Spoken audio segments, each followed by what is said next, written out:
बिस्मिल्लाहिर्रहमानिर्रहीम। अच्छा जी, बीवी का 8वां हिस्सा जो है वो कैसे निकालते हैं, सादा सा आपको कुलिया बताऊंगा। आप ख़ुद से भी जो है फ़ौत होने वाले शख्स की बीवी का 8वां हिस्सा जो है वो निकाल सकते हैं।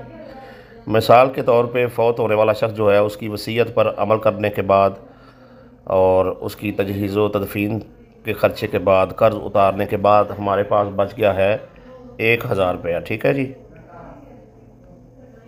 1000 रुपया बच गया है।